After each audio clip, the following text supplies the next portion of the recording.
Imagine absolute solitude. You're driving down a road you know like the back of your hand. The hum of the engine is your only company, and your headlights slice through the darkness, revealing only the asphalt ahead and the trees that seem to close in on you. It is a common scenario, almost therapeutic, until the physics that govern your world simply cease to exist. The engine dies, the lights go out, and the silence that follows isn't the peace of nature. It is a heavy, artificial silence, as if someone had pressed the mute button on reality itself. Today, we aren't just going to tell an abduction story. We are going to step into the shoes of a simple man, a worker who wasn't looking for the extraordinary, but who was violently ripped from his routine to witness the impossible. We are traveling to an island that is a tropical paradise by day, but a laboratory of unfathomable mysteries by night. This is the case of Nelson Vasquez, an account involving paralysis, telepathic dialogues about the fate of humanity, a trip to a crystal city, and most disturbingly, physical evidence and eyewitnesses that make it difficult to simply look away and say it was just a dream. I am the architect of enigmas, and I invite you to stay with me until the very last second, because the ending of this story carries a weight that makes us question, what is the true price of knowing we are not alone? But before we enter the forest, fasten your seatbelt, subscribe to the channel, and turn on notifications, and hit that like button right now. Every like is a signal flare we send to the algorithm, showing that this community demands the truth, no matter how strange it may be. Let's get to the case.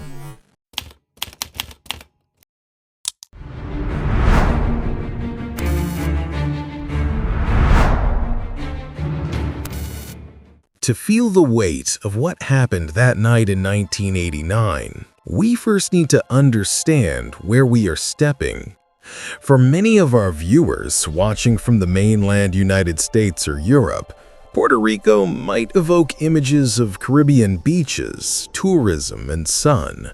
But the Island of Enchantment, a commonwealth of the United States, possesses a deep duality. Geographically and politically, Puerto Rico is a nerve center. During the Cold War and the decades that followed, the archipelago served as a strategic bastion for the U.S. military, watching over the Caribbean and serving as a bridge for operations in the Americas.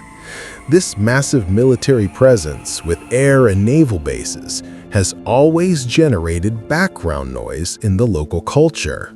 Where there are military secrets, there is always the doubt, is what we are seeing in the sky secret human technology, or something that came from much farther away? And in the heart of this mystery lies El Yunque. El Yunque isn't just a national rainforest, it is an ancient, dense, humid, and mountainous ecosystem. The trees there are gigantic, the fog is constant, and the isolation is almost palpable. Located in eastern Puerto Rico, this place has been, for decades, a magnet for the inexplicable. Since the 50s and 60s, locals, salt-of-the-earth folks, farmers who know every sound of the bush, have reported seeing lights that do not behave like planes or helicopters. Lights that dive into the canopy without impact, spheres emerging from rivers, and most terrifyingly, the sighting of creatures. We aren't just talking about folklore, but consistent reports that place El Yunque on the same tier as places like Skinwalker Ranch or Area 51. It was in this setting, where natural beauty hides abysses of mystery, that Nelson Vasquez lived. Who was Nelson Vasquez? It is crucial that we humanize the witness. In 1989, Nelson was around 40 years old. He was a man from Adjuntas, a quiet little town nestled in the mountains. Nelson wasn't a ufologist, he wasn't a ghost hunter, Nor was he someone who spent his nights gazing at the stars, waiting for a sign. He was described by everyone who knew him as reserved, hardworking, a family man, the type of person who values discretion and routine. His life was predictable: work, visiting relatives, home. He had nothing to gain by inventing a story that would inevitably bring ridicule and social judgment. On that fateful night in 1989, Nelson's routine was shattered. He was returning from San Lorenzo, where he'd visited his brother. It was around 8 p.m. For those living in a big city, 8 p.m. is still early, but on a rural road in Puerto Rico, surrounded by the density of tropical vegetation, 8 p.m. is pitch black. The sky was clear, sprinkled with stars, with a crescent moon offering a pale light. Nelson was driving calmly, his mind likely replaying the day's conversations, the sound of tires on asphalt being the only music. Suddenly, reality failed. There was no sputtering engine, no flickering dashboard lights indicating low oil or battery issues. It was a hard cut. The engine died. The headlights went out. The power steering locked up. The car, an inert metal object, glided until it stopped. Nelson sat there, in total darkness. The first human instinct is always rational. It must be the battery. A fuse blew. He turned the key. Nothing. Not even the sound of the starter motor. Just silence. But Nelson noticed something chilling. The silence didn't just come from the car. The crickets, the frogs, the wind and the leaves, the entire forest had gone mute. It was like being inside a vacuum chamber. Stepping out of the car, expecting to find a mechanical problem, his eyes adjusted to the gloom, and that's when he looked up and realized that the darkness above him wasn't the night sky. Hovering about 30 feet above the road, defying gravity with a silent arrogance, was a massive object. Nelson described the structure with impressive technical precision. It wasn't a diffuse light. It was a solid machine. A huge disc, approximately 50 feet in diameter. The surface was metallic, reflecting the scant moonlight with a tone of polished bronze, ancient and futuristic at the same time. What hypnotized Nelson the most were the lights. They weren't bulbs attached to the fuselage. The light, in a soft yellowish-white hue, seemed to sweat from the metal itself, emanating from the ship's walls. They pulsed in a slow, organic rhythm, almost like the breathing of a sleeping animal. There were no propellers, no turbines. There was no brutal air displacement that an object of that size should cause to stay aloft. The vegetation directly below was motionless. Nelson's fear was immediate, but paralyzing. He thought, "It's a military test. It has to be. After all, the American bases were nearby." But the lack of sound, that absolute silence that allowed him to hear the blood rushing in his ears, said otherwise. That wasn't human technology. Not in 1989, and I'd venture to say, not today. He saw, on the lower rim of the disc, a series of openings, small black vents. He walked, almost pulled by a suicidal curiosity, off the road to get a better angle. He wanted to see windows. He wanted to see a human pilot waving. But the surface was smooth, perfect, seamless, without rivets. It was at that moment, while trying to process the sight of the object, that Nelson's attention was diverted to something on the ground near the ship. Shadows moved, and fear turned into pure panic. A few yards away from him, emerging from the gloom like specters, were 3 figures. Nelson immediately realized that the biology of those beings did not belong to Earth's evolutionary tree. They were small, about 4 feet tall, fragile in appearance, yet they emanated an overwhelming authority. The heads, the classic and terrifying description, disproportionate, shaped like an inverted pear, the skull wide at the top, tapering to a thin chin. But it was the eyes that trapped Nelson's soul. Large, elongated, slanted, black pools of obsidian, no white, no iris, no pupil, a liquid, shiny blackness that seemed to absorb the surrounding light. There was no way to tell where they were looking, but Nelson felt the weight of that gaze upon him. The nose, just 2 small holes. The mouth, a surgical cut, a thin line without lips, incapable of smiling or screaming. They wore tight-fitting jumpsuits made of a material that looked like liquid metal, without seams or zippers. They moved strangely, mechanically, precisely, with no wasted energy. 2 of them held rectangular instruments with blinking lights and thin rods. They didn't look at Nelson initially. They seemed to be working. They were scanning the soil, the rocks, the vegetation. There was a purpose there. It wasn't a sightseeing tour. It was data collection. One of them pointed the instrument at the ground, and a beam of light revealed every grain of dirt, every leaf, with supernatural clarity. When the third being slowly turned its head in Nelson's direction, he felt an electric shock run through his skin. The instinct to flee screamed, "Run!" He took a step back, muscles tensed to bolt into the brush. But before he could move, something invaded his mind. It wasn't a hand grabbing his arm. It was a wave, and a wave of artificial, chemical, instant tranquility. The panic was switched off like a light. And then the voice, clear, accentless, soundless. The voice echoed inside his skull. "Do not be afraid." Telepathic communication is one of the most fascinating aspects of this case. There was no movement of lips. Nelson described it as an instant exchange of information packets. He knew what they wanted to say before he even formulated the sentence in his mind. The dialogue lasted what Nelson estimated to be 30 minutes, but time there seemed elastic. And what did the beings, travelers of the stars, want to know? The answer is surprisingly humble and unsettling. They didn't ask about world leaders, nuclear codes, or advanced mathematics.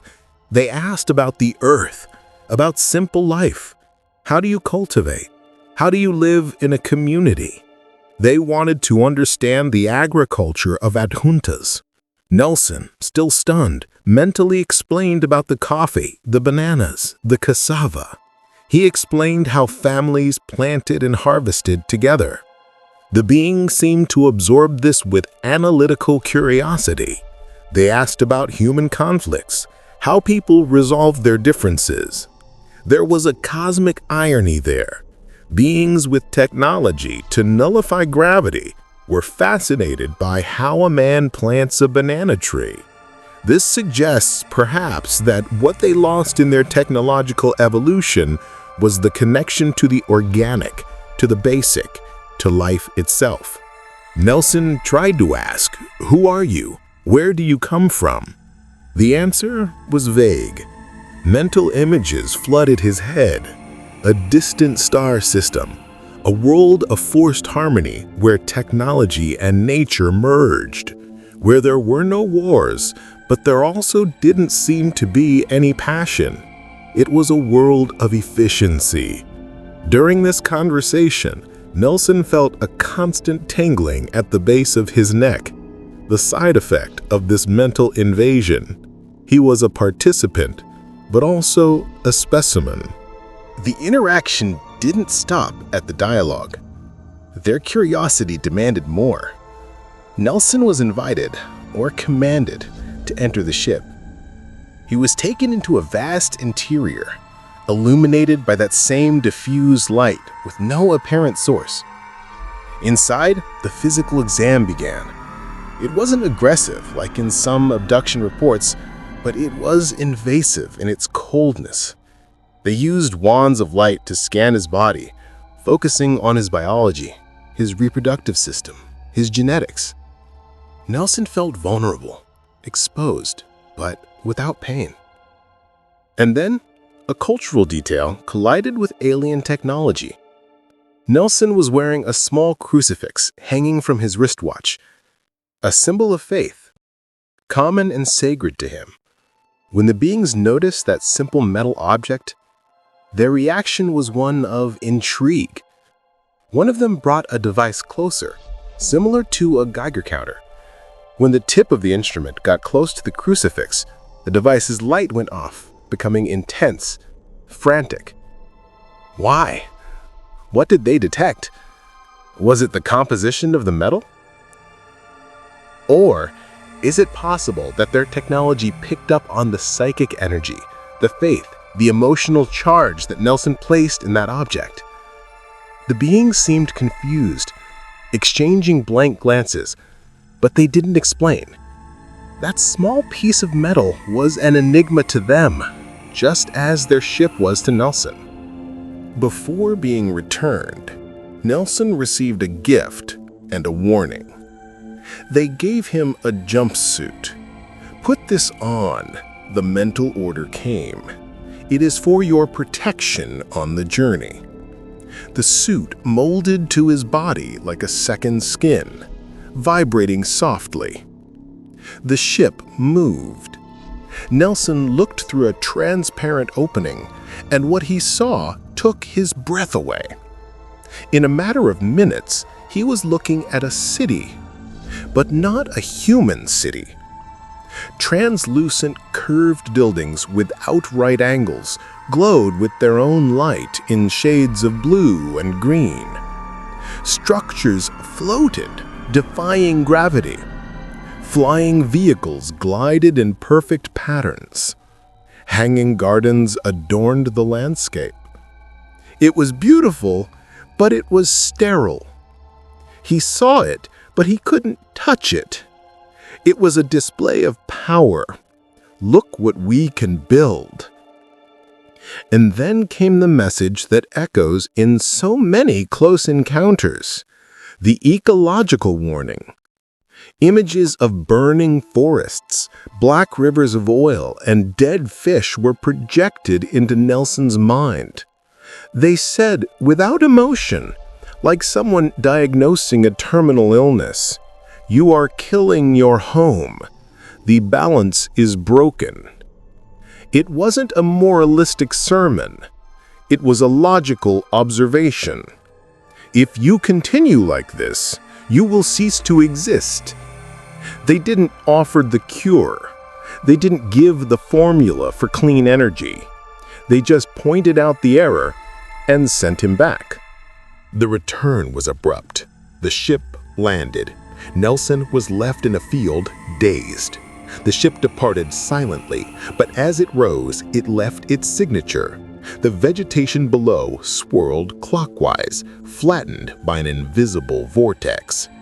Nelson was standing there in the muddy field, and here we have the physical evidence that bothers the skeptics. He was found by two men, Ruben Perez and Juan Caballero, horse traders passing by on the road. They saw Nelson in a state of shock. But what shocked the two men was this. The field was full of mud. Nelson was in the middle of it, but his shoes were clean, dry. His clothes were immaculate.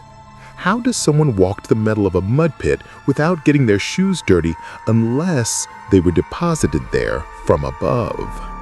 Furthermore, there was the mark on the ground, a perfect circle 10 feet in diameter where the grass was dry and matted down. Ruben and Juan felt a strong, unnatural wind the moment they found Nelson.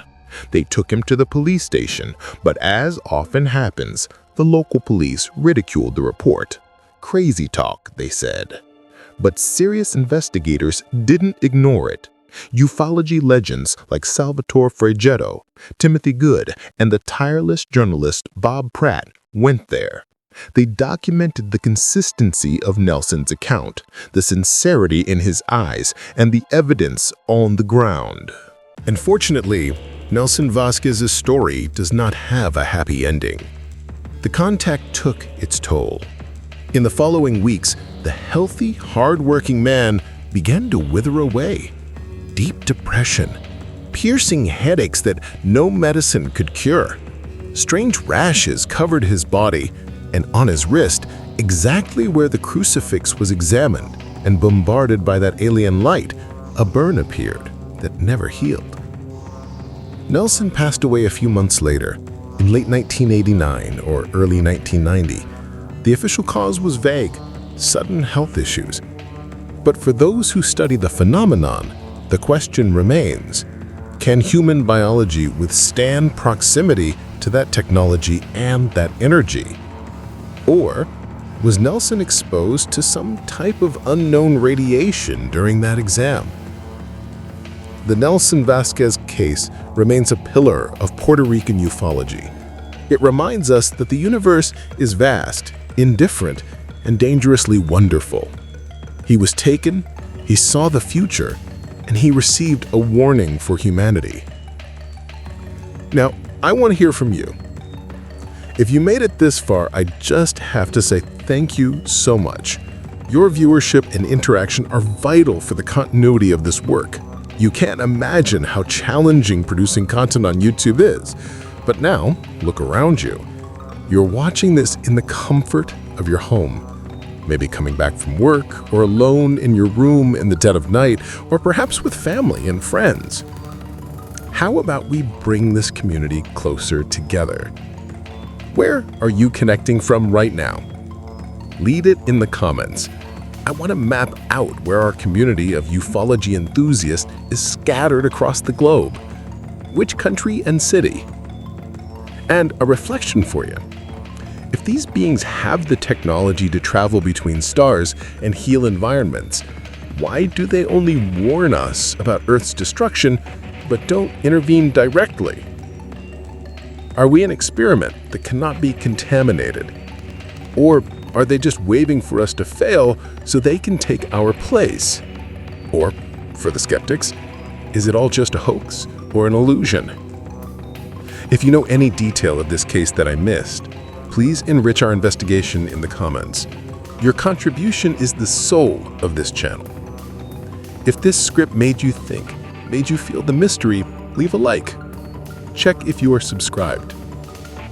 Soon, if you want to get even closer to alien cases, you will be able to become a member of the channel. Until the next case, Cosmic Traveler, I am the architect of enigmas. The universe is full of questions, and we will continue seeking the answers.